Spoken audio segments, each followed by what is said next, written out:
August 7th, 1943. Bay of Biscay, 200 miles northwest of Cape Finisterre. Kapitänleutnant Heinrich Müller stands in the conning tower of U-667, scanning empty skies through salt-streaked binoculars. His boat has been submerged for 4 days straight, crawling at 3 knots to conserve battery power, surfacing only after midnight for brief charging periods. The diesel engines need oxygen. The crew needs air that doesn't taste like machine oil and human sweat. But more than anything, Müller needs to understand what's happening. If you're enjoying this deep dive into the story, hit the subscribe button and let us know in the comments from where in the world you are watching from today. 3 hours ago, at 0300 hours, he surfaced to recharge batteries. Standard procedure. The lookouts saw nothing. Radar detection equipment showed no aircraft within range. For 20 precious minutes, U-667's diesels gulped Atlantic air, converting it into electrical current, pumping life back into depleted battery banks. Then the unexpected. A sound Müller had never heard before. Not the roar of aircraft engines, not the distinctive pulse of destroyer propellers. A soft splash, maybe 200 meters off the port bow. Then another, and another. 4 distinct impacts in a rough circle around his boat. His first thought was depth charges. He screamed the order to crash dive. Lookouts tumbled down the ladder. The conning tower hatch slammed shut. Ballast tanks flooded. U-667's bow tilted downward, seeking the safety of depth. But the expected explosions never came. No concussive blast, no hammer blow against the pressure hull. Just those 4 splashes and then silence. Or not quite silence. Müller's hydrophone operator, Matrosenjefreiter Hans Weber, pressed his headphones tighter against his ears, his face showing confusion rather than fear. "He's hearing something, sir." "What is it, Weber?" "I don't know. Multiple sources. They're just sitting there in the water, transmitting." "Transmitting what?" He adjusted his equipment, fine-tuning the frequency. "I think they're listening, sir." At 50 meters depth, Müller ordered all stop. The electric motors fell silent. The boat glided forward on momentum alone, then settled into neutral buoyancy, hanging motionless in the Atlantic darkness. Every man aboard understood the drill. Silent running, no unnecessary movement, no talking. Even breathing becomes conscious, controlled, shallow, because sound travels through water with terrifying efficiency. And whatever those things are up there, they're listening. In the darkness of the control room, lit only by red emergency bulbs, Müller's mind raced through possibilities. Mines? But mines don't float on the surface and transmit signals. Some new type of depth charge with delayed fuses? But it's been 20 minutes now, and nothing has detonated. His engineering officer, Oberleutnant zur See Karl Hoffmann, moved closer, whispering so quietly the words were almost mouthed. Those splashes were too light for depth charges. Whatever hit the water wasn't heavy enough. Müller nodded. He'd been thinking the same thing. Which meant these weren't weapons. They were sensors. Listening devices. And now those microphones were sitting up there in a pattern, triangulating, pinpointing U-667's exact position, while an aircraft circled overhead, waiting. The mathematics were brutally simple. A submerged U-boat makes noise, propeller cavitation, machinery hum, hull creaks. Normally, these sounds dissipate, become part of the ocean's ambient background, but if you position multiple listening devices in a coordinated pattern, you can triangulate a sound source with devastating precision. It's the same principle German shore stations use to locate Allied convoy positions from radio transmissions. Except this is happening, underwater, in real time, from an aircraft that can reposition in minutes and call in surface ships for the kill. "We're dead," Hoffmann whispered. "If they know where we are," Müller cut him off with a hand gesture. "Not yet, we're not. The crew is watching him. 48 men packed into a steel tube designed for 30, all of them looking to their captain for the decision that will either save them or seal their fate." Müller has been a U-boat commander for 2 years. He's survived 9 patrols, sunk 16 Allied merchant ships totaling 82,000 tons. He's evaded depth charges, outmaneuvered destroyers, talked his way out of situations where mathematics said survival was impossible. But this is different. This is a paradigm shift. The ocean, which has always been the U-boat's sanctuary, the vast, dark space where German submarines could hide and hunt, has become transparent. And if Müller can figure that out in 20 minutes of silent running, then every U-boat commander in the Atlantic is about to learn the same horrifying lesson. The war just changed, and Germany is on the wrong side of the change. To understand how those 4 splashes in the water represented an existential threat to the entire U-boat campaign, you have to rewind to when submarines weren't the hunted. They were the apex predators of the Atlantic. September 1939. The war is 8 hours old when U-30 torpedoes the British liner Athenia, killing 117 civilians. It's technically a mistake, the captain thought. It was an armed merchant cruiser, but it sets the tone for 6 years of unrestricted submarine warfare. By 1940, German U-boat commanders are calling it the happy time. They're sinking Allied merchant ships faster than British shipyards can replace them. Kapitänleutnant Otto Kretschmer alone sends 47 ships to the bottom before his capture in March 1941. The statistics are terrifying. Britain imports 60 million tons of supplies annually, everything from food to aviation fuel, ammunition to medical supplies. In 1942, U-boats sink over 1,600 ships, totaling 7.8 million tons. Winston Churchill later writes that the U-boat peril was the only thing that ever truly frightened him during the war, more than the Luftwaffe bombing campaign, more than invasion threats, because you can replace aircraft and rebuild cities. You can't fight a war if your supply lines are bleeding out in the mid-Atlantic. The ocean becomes a graveyard 3,000 miles across. Convoys zigzag at 8 knots. Merchant captains scanning for periscope wakes that mean torpedoes are already in the water. U-boats hunt in wolf packs, coordinated groups of 8 to 20 submarines, directed by radio from headquarters in Lorient, France. They surface at night to recharge batteries and attack, then submerge at dawn before Allied patrol aircraft can find them. The exchange rate favours Germany catastrophically. A single torpedo costs the Kriegsmarine about 25,000 Reichsmarks to produce. A Liberty ship carries cargo worth millions and takes 240 man-months to build. Admiral Karl Dönitz, commanding the U-boat fleet, calculates he needs to sink 700,000 tons of Allied shipping monthly to win the war through economic strangulation. In November 1942, he hit 729,000 tons. Britain has food reserves for 3 months. The clock is ticking. But technology doesn't stand still, especially in wartime when survival depends on innovation. By early 1943, 3 developments are inverting the tactical balance. First, very long-range B-24 Liberator aircraft finally close the mid-Atlantic gap, that 600-mile stretch of ocean beyond land-based air cover where U-boats previously operated with near impunity. These aircraft can patrol for 16 hours, covering vast areas of ocean, forcing submarines to stay submerged during daylight. Second, centimetric radar, using 10-centimeter wavelengths, can detect surfaced submarines in darkness and fog. U-boat commanders don't know Allied radar has leaped forward technologically. They keep surfacing at night, thinking darkness provides cover, and patrol aircraft turn them into burning wrecks before they can dive. Third, improved high-frequency direction finding, called HUF-DUF, lets convoy escorts triangulate U-boat radio transmissions. Dönitz's Wolf-Pack coordination system, his greatest tactical innovation, becomes his vulnerability. Every time a U-boat radios a convoy sighting to headquarters, Allied destroyers get a bearing. They don't need to see the submarine. They just need to know where to start searching. The numbers tell a story of shifting momentum. In March 1943, U-boats sink 627,000 tons of shipping, but lose 15 submarines.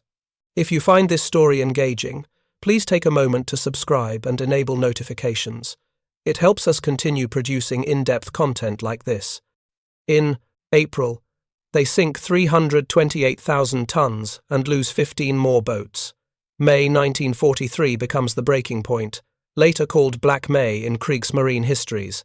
41 U-boats destroyed in 31 days, including 5 sunk in a single day.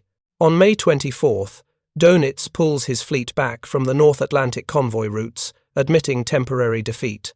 It's the first time since September 1939 that U-boats have retreated strategically rather than tactically. Of the roughly 1,150 U-boats built during the war, 785 are eventually sunk. The casualty rate among U-boat crews approaches 75%, the highest of any military service on any side in any theatre. Climbing into a submarine becomes statistically more dangerous than storming a machine gun nest. Yet volunteers keep coming, teenagers believing propaganda, veterans seeking revenge or glory, officers chasing Knights' Crosses and promotions. By mid-1943, when Müller takes U-667 on patrol, the dynamic has completely reversed. U-boats are prey. And then something new enters the equation. Something that takes an already desperate situation and makes it absolutely hopeless. The Sonobuoy. March 7, 1942. Waters south of New London, Connecticut. Navy blimp K-5 cruises at 800 feet, its crew scanning empty ocean below. This isn't a combat patrol. It's a test. Aboard the blimp, civilian engineer Russell Mason from Columbia University's Anti-Submarine Research Laboratory watches as crewmen prepare to drop prototype devices from the gondola. These devices look unremarkable. Paper tubes about 3 feet long, 5 inches in diameter, coated in waterproof lacquer to survive a few hours of immersion. Inside each tube, a hydrophone, a vacuum tube radio transmitter tuned to one of 6 frequencies, flashlight batteries for power, and a steel monopole antenna. Total weight, 15 pounds. The concept is elegant. Drop the buoy from an aircraft. Upon water impact, it deploys automatically. The hydrophone sinks to 24 feet depth on a cable. The surface float with its radio transmitter stays topside. Any underwater sound the hydrophone picks up gets broadcast immediately to the aircraft overhead on FM radio frequency. The aircrew can listen in real time to what's happening beneath the surface. In theory, it solves a problem that's plagued anti-submarine warfare since World War I. Aircraft are fast and can cover vast areas, but they're useless against submerged submarines unless you can see the boat visually in shallow, clear water. Ships carry sonar and can hunt submerged submarines effectively, but they're slow and tied to convoy escort duties. The Sonobuoy combines airborne mobility with underwater detection capability. Below K5, submarine S-20 runs, submerged at periscope depth, playing the role of enemy U-boat for this exercise. The test protocol is simple. Drop the sonobuoys in a pattern, see if they can detect the submarine's propeller noise, measure how far away detection is possible. Mason drops the first buoy. It hits the water, bobs for a moment, then stabilizes. The hydrophone cable unreels automatically. Up in K5's gondola, a receiver tuned to the buoy's frequency crackles to life. At first, just ocean noise, the random acoustic chaos of water moving, marine life, distant surface traffic. Then distinct, a rhythmic pulse, propeller cavitation, S-20's screws churning water as the submarine maneuvers below. The Sonobuoy is hearing the submarine from 3 miles away. Mason drops 3 more buoys, creating a rough grid pattern.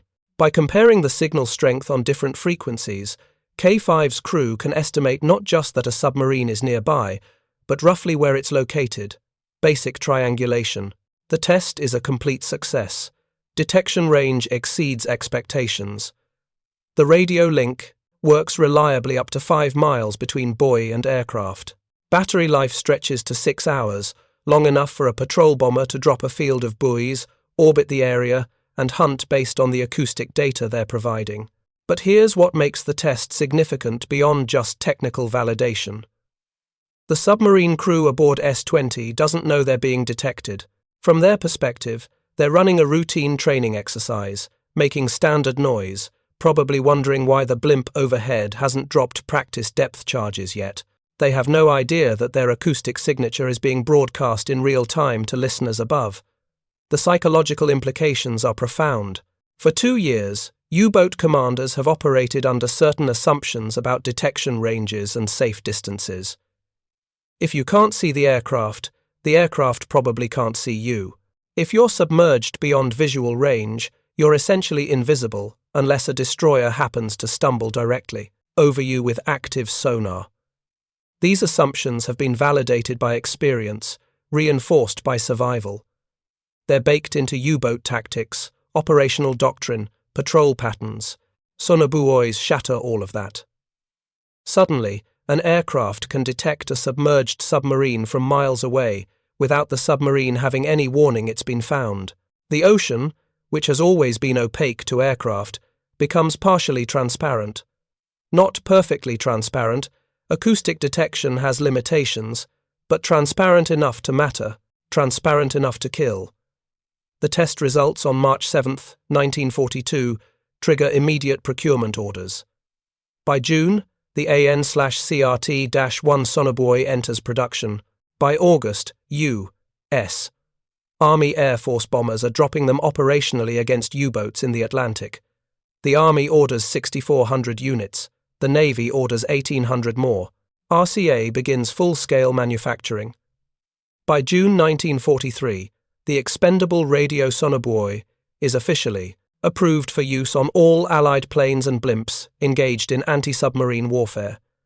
The technology arrives at precisely the moment when U-boats are already reeling from radar improvements and increased air patrols. It's not the single factor that turns the Battle of the Atlantic. That's a complex story involving code-breaking, convoy tactics, escort carriers, long-range aircraft, improved depth charges, and sheer industrial production. But Sonobuoys add a capability that didn't exist before. They let aircraft hunt submerged submarines effectively for the first time, and they do it in a way that's scalable, expendable, and doesn't require the aircraft to maintain constant contact. Drop a field of buoys, orbit at a distance. Listen, when you hear something, converge and attack.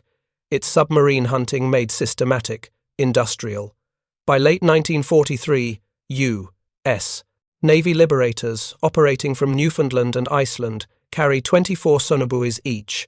British Sunderland flying boats, operating from bases in Cornwall, use them extensively in Bay of Biscay patrols. The technology spreads through Allied maritime patrol squadrons like wildfire, because it works. The kill rate doesn't lie. 40% of U-boats destroyed during the war are sunk by aircraft or aircraft working in conjunction with surface ships.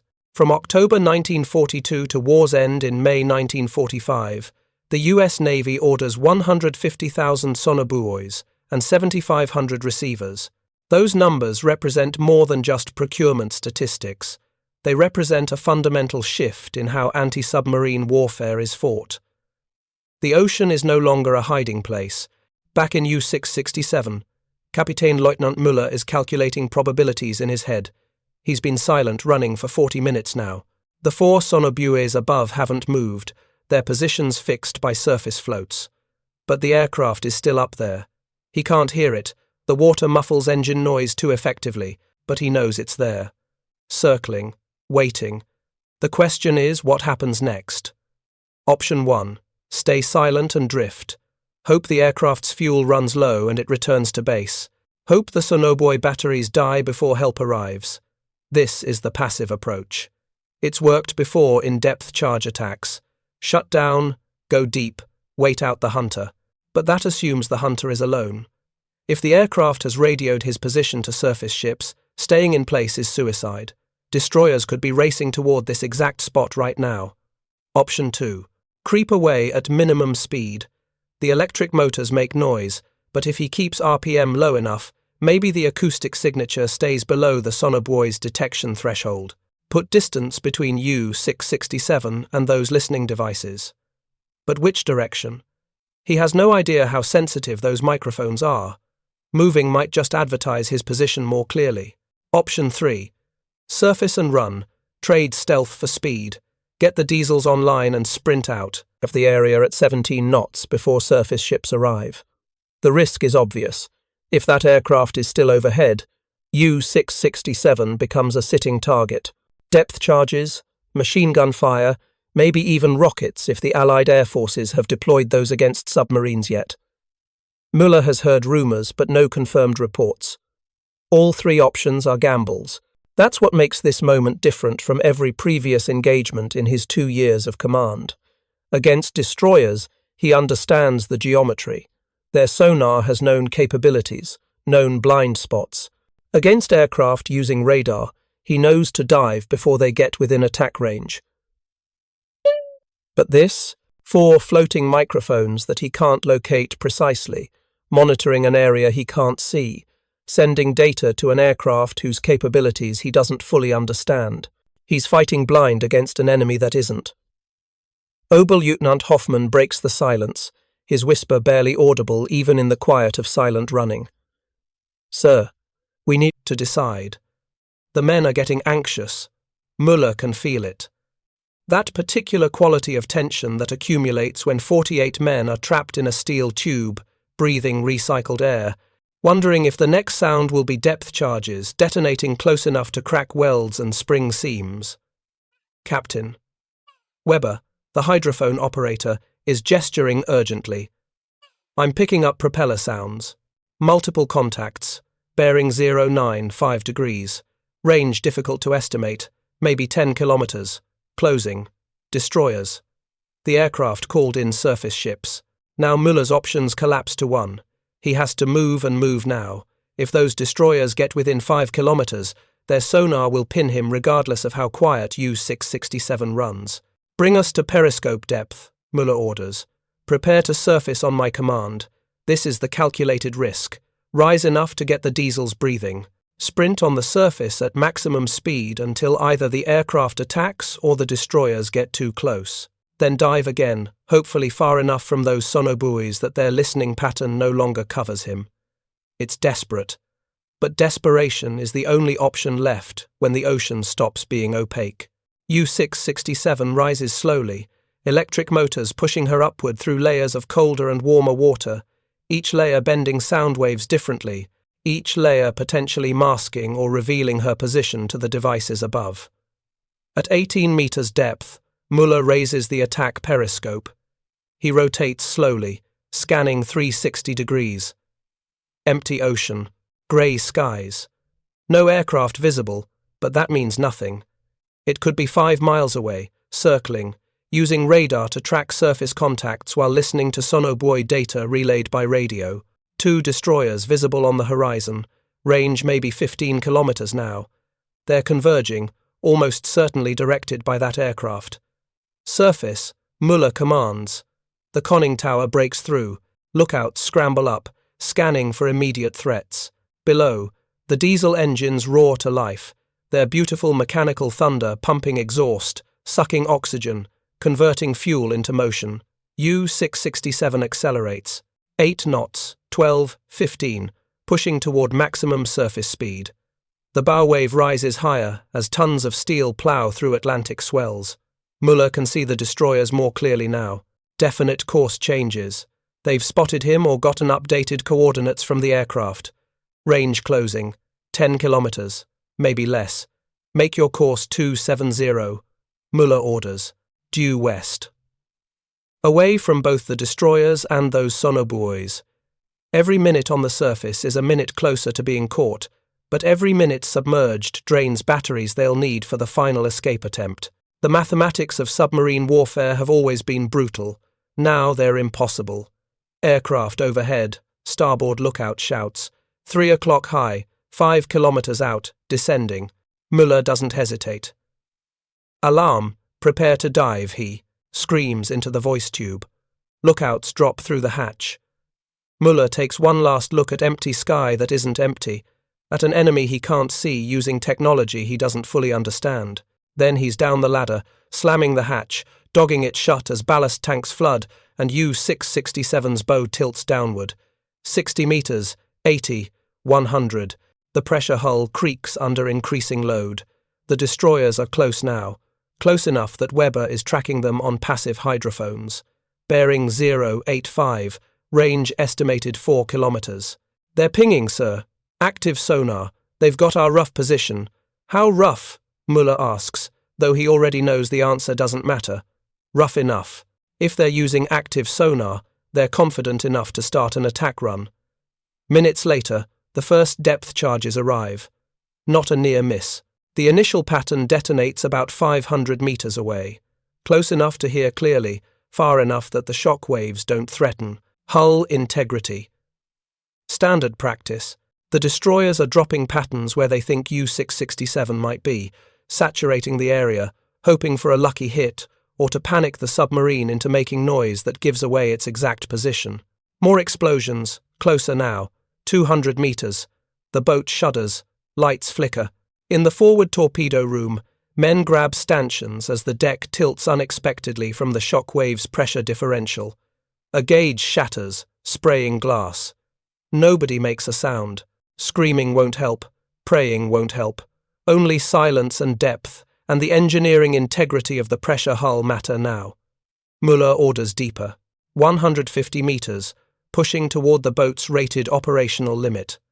The hull creaks continuously at this depth, steel compressing under thousands of pounds per square inch of water pressure, but depth is safety from depth charges. The deeper you go, the less accurate the enemy's calculations. The more the ocean's pressure does the work of protecting you from their explosives. Or it crushes you first. Depth charges continue for 20 minutes, some close enough to knock tools off hooks, others distant thunder. The destroyers are methodical, working a search pattern, saturating zones with explosives. Standard anti-submarine doctrine. The statistics favor the attacker. With enough depth charges and enough time, eventually, probability catches up to the submarine, but eventually requires fuel, ammunition, and daylight. Destroyers can't prosecute attacks indefinitely. They have patrol areas to cover, convoys to protect, limited stores of depth charges in their racks. At some point, they either score a kill or they have to break off. The ocean is too vast and submarines too small to guarantee success through persistence alone. Unless there's an aircraft overhead relaying updated positions, unless there are sonobuoys in the water, listening, triangulating, feeding data to coordinators who can direct destroyers precisely where to drop their next pattern, unless the submarine isn't hiding in an opaque ocean anymore, unless every move it makes, every sound its machinery produces, every course change trying to evade the falling explosives is being broadcast to listeners who are updating their firing solutions in real time. That's the nightmare scenario Müller is starting to comprehend as the attack continues past 30 minutes. Past 40. The destroyers aren't giving up. They're not dropping random patterns anymore. Each new salvo feels targeted, like the enemy knows within a few hundred meters where U-667 is located, not precise enough for a guaranteed kill, but precise enough that escape isn't happening. 90 minutes into the attack, the battery charge drops below 30%. The engineering crew reports in whispers that they have maybe 2 hours of submerged operation remaining at current power consumption, less if they need to maneuver aggressively. Air quality is degrading. Carbon dioxide is building up. The crew is breathing faster, working harder to extract oxygen from increasingly stale air. Chemical carbon dioxide scrubbers are running, but they're fighting a losing battle against 48 men's respiration in a sealed container. At some point, biology trumps engineering.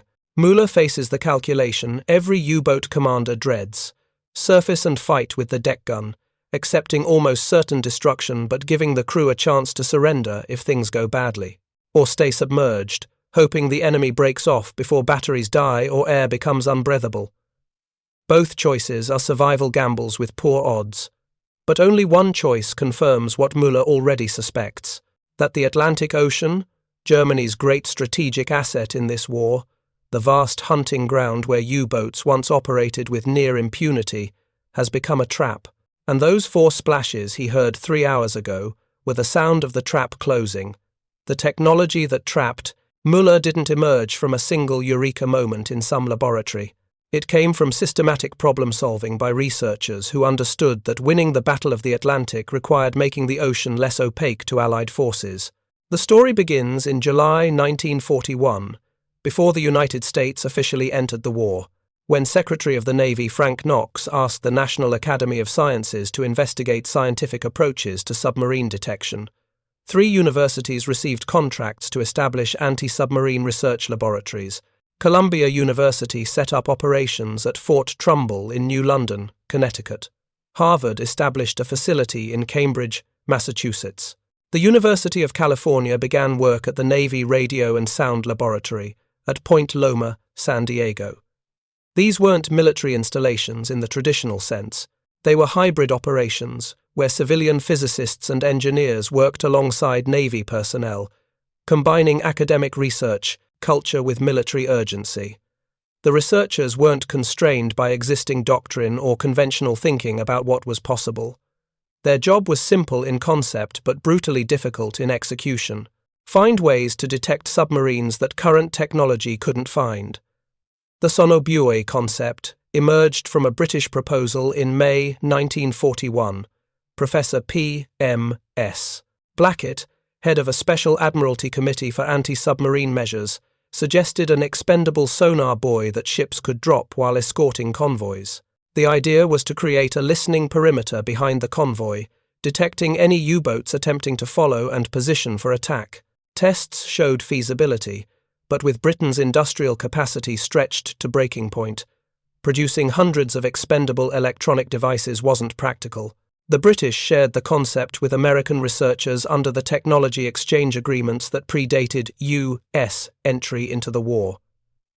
RCA had already built prototype, radio Sonobuoys, for civilian use by the Coast and Geodetic Survey in the 1930s. Those buoys, used for hydrographic surveying, weighed 700 pounds each and were designed to be recovered and reused. The military version needed to be expendable, lightweight enough to drop from aircraft, and cheap enough to mass-produce. Russell Mason, the civilian engineer who would become synonymous with Sonobuoy development, joined Columbia's New London laboratory in early 1942. He was 28 years old, had a background in electrical engineering, and possessed the kind of practical problem-solving mentality that thrives during wartime. The challenge he faced was converting a theoretical concept into a working device that could survive being dropped from an aircraft at 200 miles per hour, deploy automatically upon water impact, operate reliably in salt water for several hours, and transmit acoustic data clearly enough that aircraft crew could interpret it, all while using materials that weren't rationed for more critical war needs. The solution was elegant simplicity. The outer casing was paper, specifically quarter-inch thick cardboard tube coated in waterproof lacquer. Paper wasn't on the critical materials list. It could be manufactured quickly, and it only needed to remain waterproof for a few hours before the buoy was expended anyway. The hydrophone used nickel magnetostriction material, rugged enough to handle the acoustic vibrations of submarine propellers without breaking. 5 vacuum tubes handled signal amplification and radio transmission. The power source was regular flashlight batteries, readily available and cheap. Total cost per unit, about $50 in 1942 money. Compare that to a destroyer which cost around $6 million, or even a depth charge which ran about $200 each. Sonobuoys were cheap enough to use liberally, dropping multiple units to create listening patterns rather than relying on single sensors. The first air-droppable Sonobuoys were tested in July 1942. A U.S. Army B-18 bomber dropped several units over water, while observers monitored whether they deployed correctly and transmitted useful data. They did. By August 1942, Sonobuoys were being used operationally against U-boats. The progression from concept to combat deployment took less than 18 months. In wartime, that's the speed of innovation when survival is at stake. But having the technology is only half the equation. Using it effectively requires developing tactics, training operators, and understanding the limitations. Early Sonobuoy operations revealed both immense promise and significant challenges. The promise was detection range. Under favorable conditions, a Sonobuoy could pick up submarine propeller noise from 3 miles away. That gave patrol aircraft a detection envelope far exceeding visual range or even magnetic anomaly detection, which only worked when flying directly over a submarine at low altitude. Multiple buoys deployed in patterns allowed triangulation. If 3 Sonobuoys all detected the same propeller signature, aircraft operators could plot approximate position by comparing signal strength and timing. The challenges were background noise and interpretation. The ocean isn't silent. Waves, marine life, distant shipping, geological activity, all of it creates acoustic signatures that show up on Sonobuoy receivers. Early operators struggled to distinguish whale songs from submarine propellers, fishing trawlers from U-boats. Training became critical. The Navy established specialized courses where Sonobuoy operators learned to recognize specific acoustic signatures. German U-boats used diesel engines that created distinctive sound profiles. Type 7 U-boats, the workhorses of the Atlantic campaign, had propeller configurations that generated cavitation patterns different from Type 9 boats or American submarines. Experienced operators could listen to a Sonobuoy feed and not just confirm submarine presence, but estimate what type of boat they were hearing. That kind of expertise didn't come from manuals. It came from hundreds of hours listening to recordings, participating in training exercises against friendly submarines, and gradually building a mental library of acoustic patterns. Russell Mason and his colleagues spent months in the field, flying combat patrols with operational squadrons, observing how crews actually used sonobuoys under combat conditions. What looked good in laboratory tests often failed in operational reality. The radio frequencies initially chosen for transmission from buoy to aircraft suffered interference from atmospheric conditions and the aircraft's own electrical systems. Engineers redesigned the transmitters to use 6 separate FM frequencies color-coded for easy identification: purple, orange, blue, red, yellow, green. An operator could drop 6 buoys on different frequencies and monitor all of them simultaneously using a receiver with colored tuning windows. If the purple buoy showed strong signal and the orange showed weak signal, the submarine was probably closer to the purple buoy's position. Simple color coding solved complex triangulation problems. Battery life was another issue. Early prototypes lasted maybe 3 hours before power depletion degraded transmission quality. Engineers extended that to 6 hours by optimizing power consumption and using more efficient batteries. 6 hours was enough for a patrol bomber to deploy a Sonobuoy field, orbit for extended periods, and prosecute any contacts without worrying about the buoys dying mid-operation. Deployment methods evolved through trial and error. Initially, sonobuoys were dropped manually through hatches or bomb bays. Crew members literally threw them out by hand. This was slow, imprecise, and dangerous when flying low over water with U-boats potentially shooting back. By late 1943, aircraft were fitted with specialized launch tubes that could deploy sonobuoys quickly in predetermined patterns. A PB-4 Yone Liberator, modified for anti-submarine warfare, carried 24 sonobuoys in internal racks, could deploy them in less than 3 minutes, and immediately begin monitoring all frequencies for acoustic contacts. The tactical doctrine that emerged around sonobuoys was devastatingly effective. It's called barrier patrol. Aircraft would fly predetermined tracks across known U-boat transit routes, particularly in the Bay of Biscay, where submarines had to pass when leaving or returning to French bases. Every 20 miles, the aircraft would deploy a line of sonobuoys perpendicular to the expected U-boat route, creating an acoustic fence. Any submarine passing through triggered detection. The aircraft would immediately deploy additional buoys around the contact, boxing the submarine in, then call for surface ships while maintaining sonar. Contact. The submarine commander had no idea he'd been detected until depth charges started falling or the aircraft attacked with its own weapons. By summer 1943, another weapon entered the equation. The Mark 24 mine, called Fido by crews or Zombie in official documents. It was actually an acoustic homing torpedo designed to be dropped from aircraft. Fido listened for propeller noise, then guided itself toward the source. The combination of sonobuoys for detection and Fido torpedoes for attack transformed patrol aircraft from nuisance threats into submarine killers. The first U-boat sunk by a Fido torpedo was U-467, destroyed on May 25, 1943. Oberleutnant zur See Karl-Heinz Nagel commanded the boat. His crew never knew what hit them.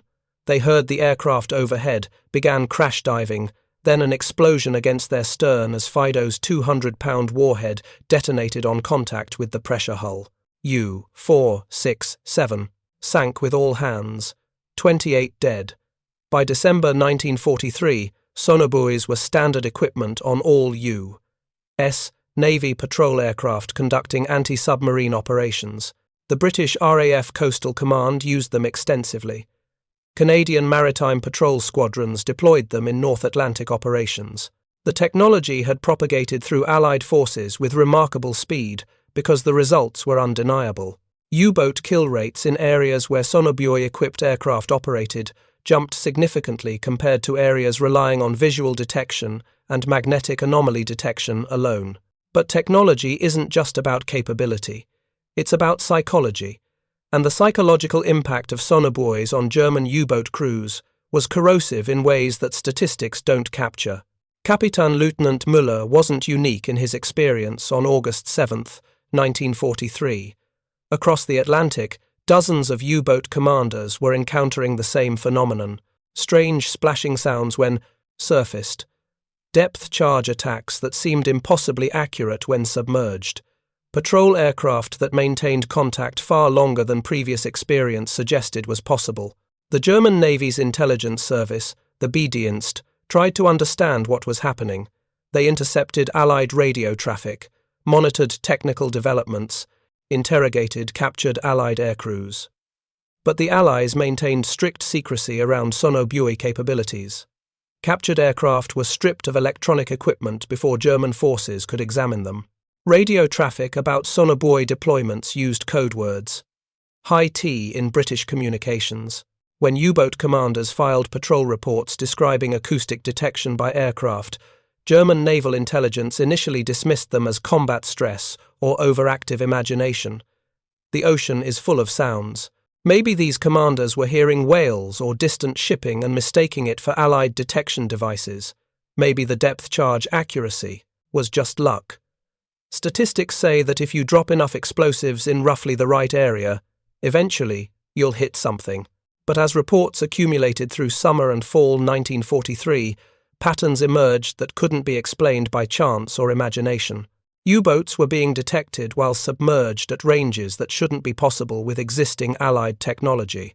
Attacks were being coordinated between aircraft and surface ships with precision that implied real-time data sharing. Submarines attempting to evade by changing course found that the pursuit adjusted to match their new heading, as if the hunters could track continuous movement rather than just initial position. Admiral Dönitz's headquarters in Berlin faced a strategic problem without good solutions. If Allied aircraft could detect submerged U-boats effectively, then submarines lost their primary defensive advantage. Submerging was supposed to mean invisibility, except to close-range sonar from surface ships. If aircraft could find you underwater and direct surface ships to your exact location, where do you hide?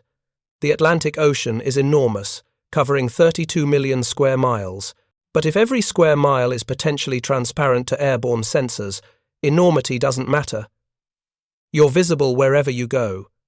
Some U-boat commanders tried tactical adaptations, running at absolute minimum speed when submerged to reduce propeller cavitation, hovering motionless at depth, hoping that zero movement meant zero acoustic signature. These tactics sometimes worked. Sonobuoys weren't perfect. They had detection limits. Background noise could mask submarines. Battery life meant they didn't listen forever. But sometimes worked isn't the same as reliably worked.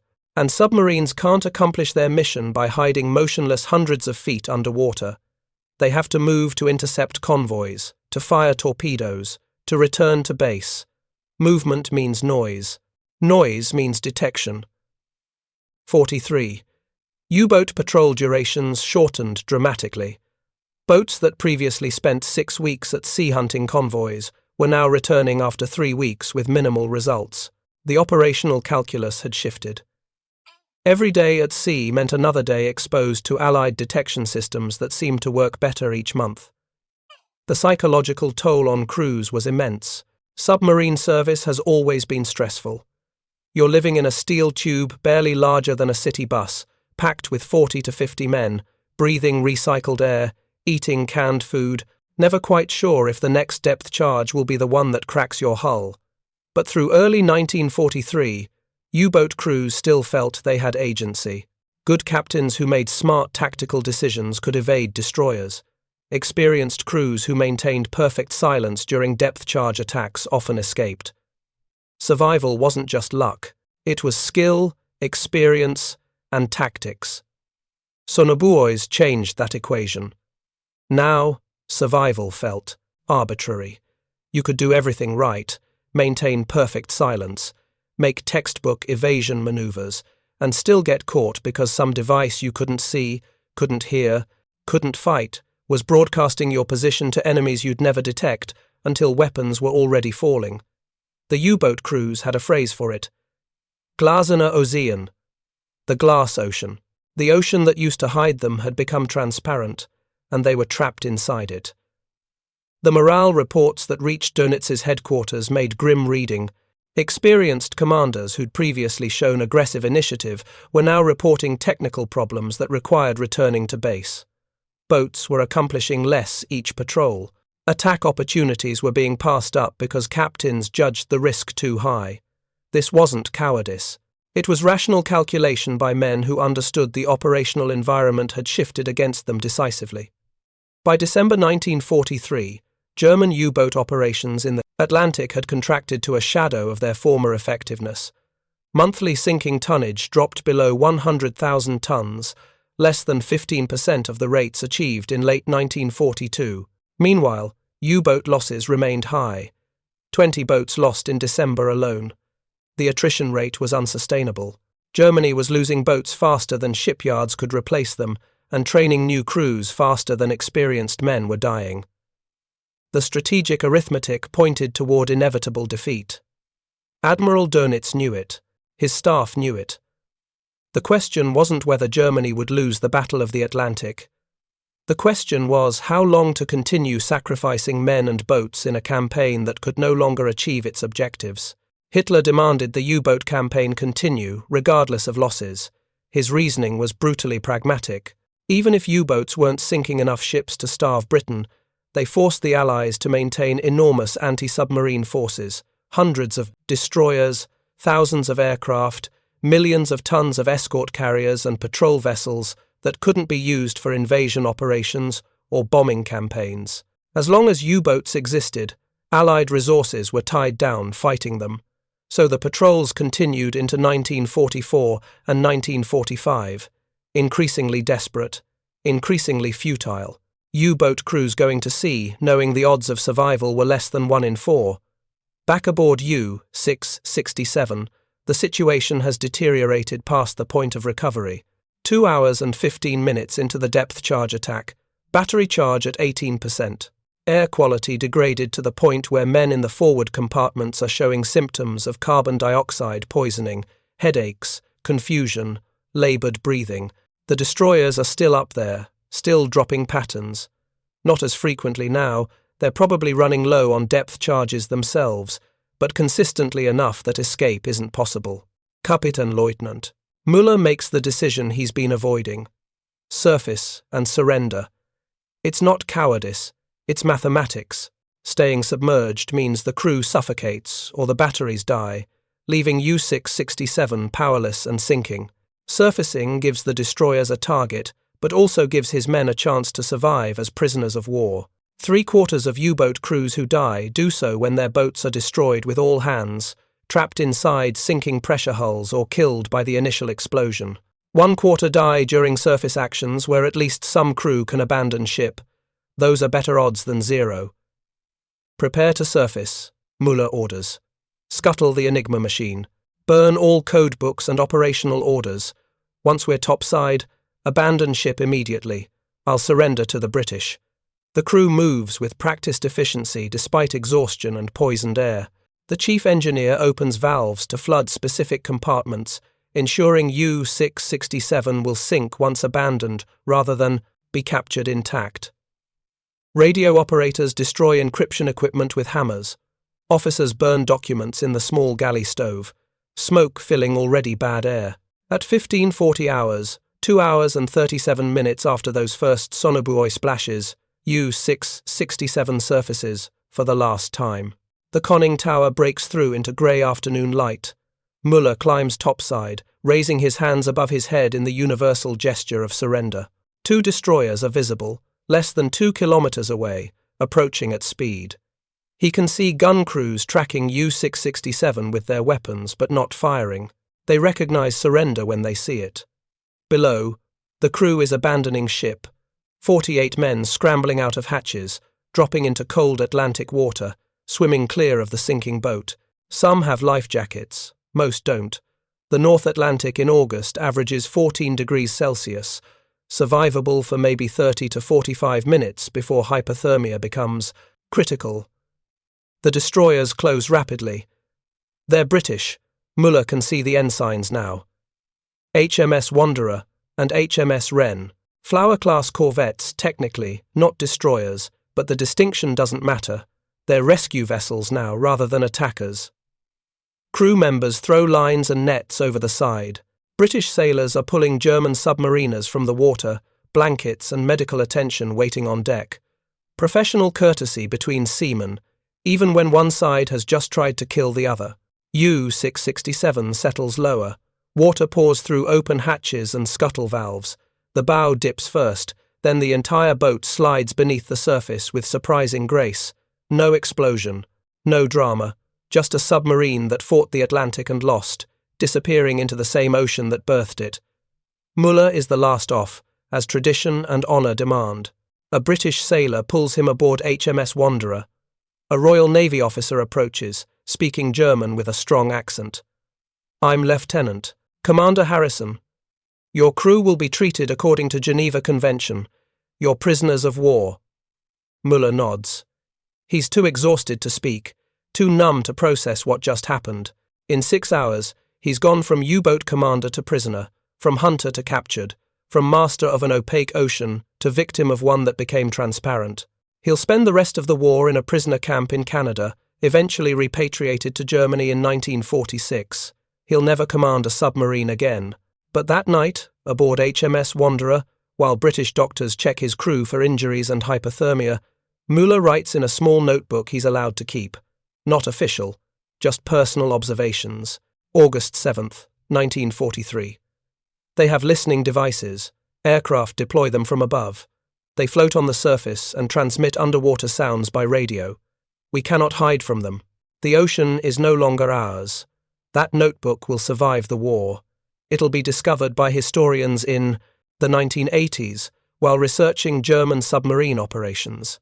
And that single entry, scrawled in pencil by an exhausted submarine commander on the day of his capture, will confirm what Allied after-action reports already documented.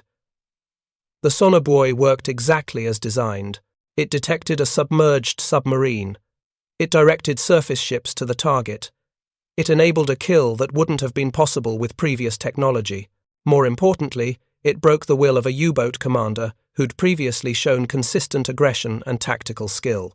The psychological effect of being hunted by invisible sensors was as devastating as the physical effect of being found. The strategic consequences of Sonobuoy deployment rippled through the final 2 years of the Atlantic campaign. By 1944, U-boats were operationally ineffective across most of the Atlantic. They still sank ships occasionally. They still forced the Allies to maintain anti-submarine forces. But the tonnage war was decisively lost. Allied merchant construction exceeded losses by massive margins. Convoy routes were secure enough that Operation Overlord, the Normandy invasion, could proceed without serious submarine interference. The German Navy introduced countermeasures. The Schnorkel device allowed U-boats to run diesel engines at periscope depth, drawing air through a snorkel mast rather than surfacing completely. This helped against radar detection, but did nothing against Sonobuoys. The diesel engines actually made more noise than battery-powered electric motors, making acoustic detection easier. Acoustic torpedoes that homed on propeller noise gave U-boats a way to attack escorts without maintaining periscope observation. But if the escort detected the U-boat first using Sonobuoys and depth-charged it before the torpedo was fired, the weapon's sophistication became irrelevant. New U-boat designs with increased submerged speed and battery capacity were developed. Type 21 boats that could cruise underwater at 17 knots for extended periods. But they entered service too late and in too few numbers to affect the war's outcome. The industrial and technological race had already been decided. By the war's end in May 1945, 785 U-boats had been sunk. 30,000 German submariners died. Another 5,000 were captured. The Battle of the Atlantic cost approximately 91,000 Allied merchant seamen and naval personnel. 3,500 merchant ships sunk, 175 warships destroyed. It was one of the longest continuous military campaigns in history, running from September 1939 to May 1945. Over 5 years of convoy battles, submarine patrols, technological innovation, and industrial production. The Sonobuoys wasn't the single factor that decided the outcome. Wars are complex systems where multiple variables interact. Code-breaking let the Allies route convoys around wolf packs. Escort carriers provided air cover in mid-Atlantic. Improved radar-detected surfaced submarines. Better depth charges had higher kill probabilities. High-frequency direction-finding triangulated radio transmissions. All of these contributed to Allied victory. But Sonobuoys provided a capability that fundamentally altered the submarine warfare equation. They made the ocean transparent to air power. They extended aircraft detection range beyond visual limits. They enabled coordination between air and surface forces at scales previously impossible. And perhaps most importantly, they broke the morale of submarine crews who'd previously believed that submerging meant safety. The post-war assessment of Sonobuoy effectiveness appears in multiple classified documents, eventually declassified in the 1960s and 70s. One Royal Navy analysis from 1946 states, expendable acoustic Sonobuoys deployed from patrol aircraft increased U-boat detection rates by approximately 200% in operational areas where their use became standard practice. The psychological impact on enemy submarine crews appears to have been disproportionate to actual detection capability, suggesting that uncertainty about Allied technical capabilities may have been as valuable as the capabilities themselves. Translation? The Sonobuoys worked well enough that U-boat commanders didn't know when they were being detected and when they weren't. That uncertainty was paralyzing. A U-boat commander who knows a destroyer is tracking him can make tactical decisions based on that knowledge. A commander who doesn't know whether invisible sensors are broadcasting his position to unseen enemies can't make informed decisions. Every choice becomes a gamble. That psychological pressure accumulated over months and years of operations until experienced commanders who'd survived multiple patrols were making conservative decisions that prevented mission accomplishment.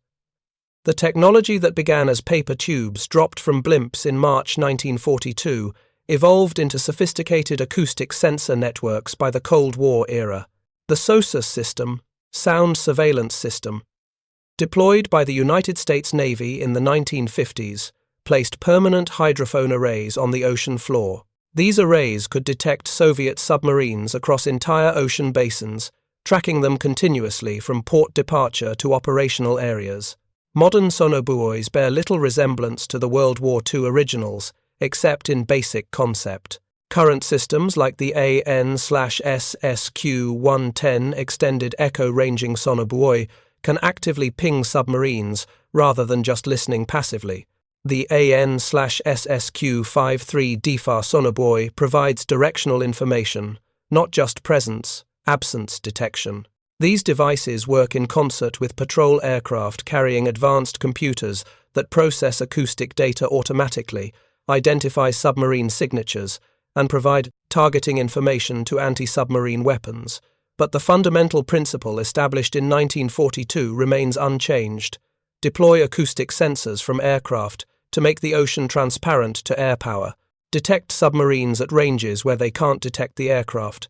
Coordinate air and surface forces for maximum effectiveness.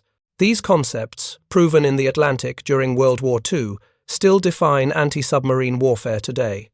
The Soviet Union and later Russia developed similar systems. The quiet submarine race during the Cold War was largely an acoustic competition. Design boats that minimize noise signature.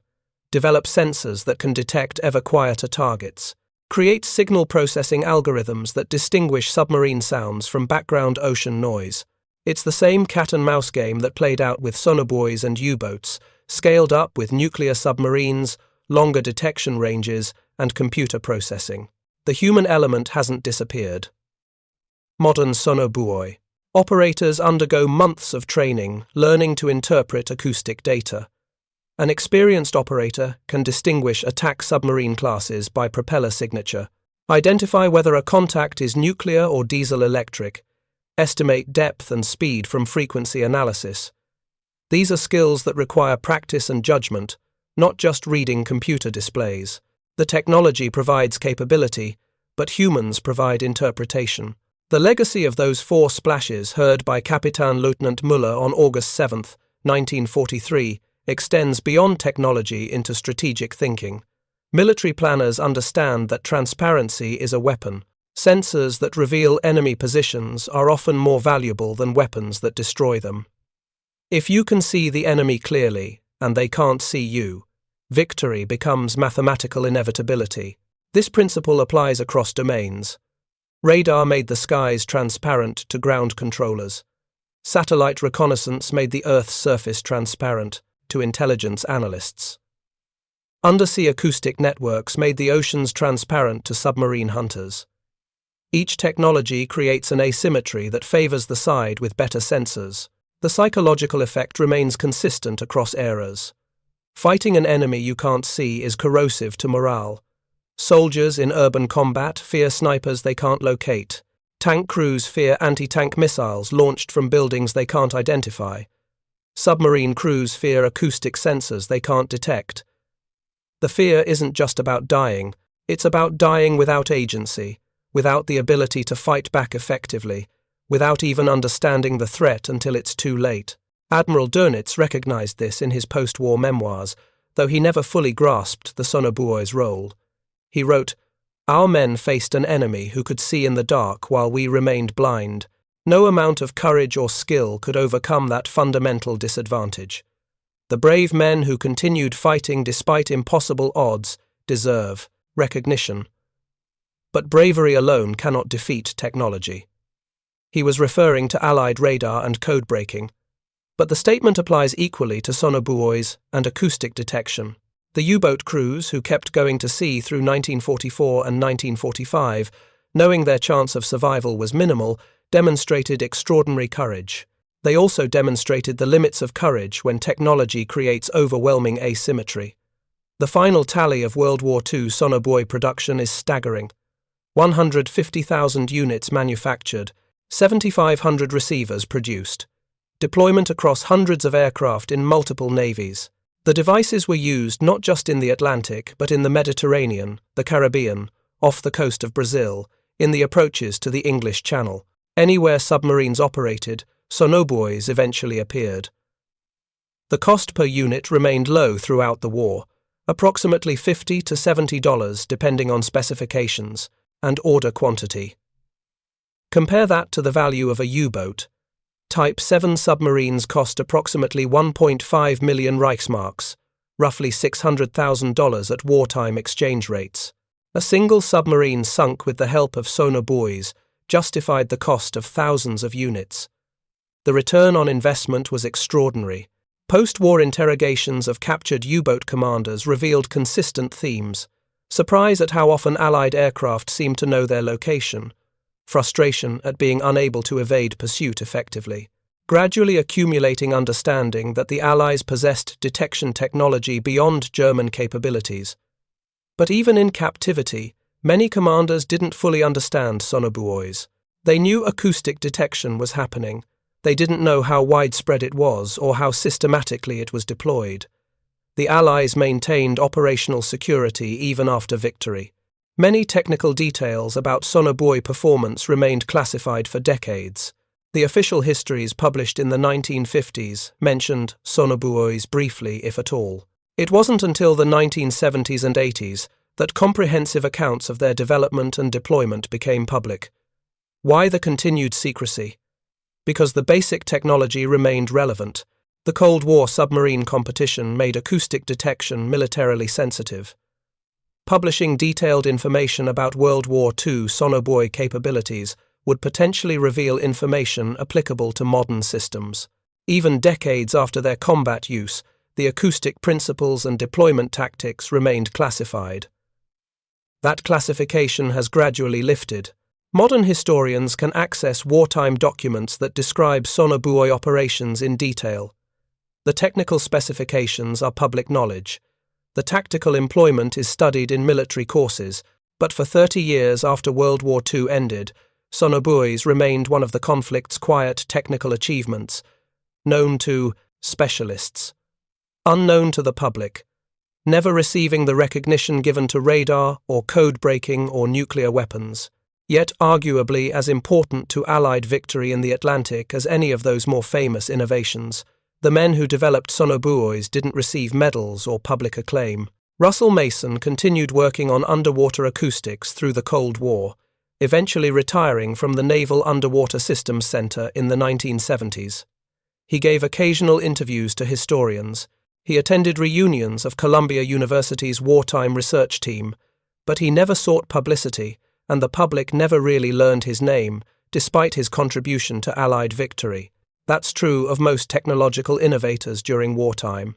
The scientists and engineers working in laboratories and research facilities, solving practical problems under time pressure, creating capabilities that save lives and win battles.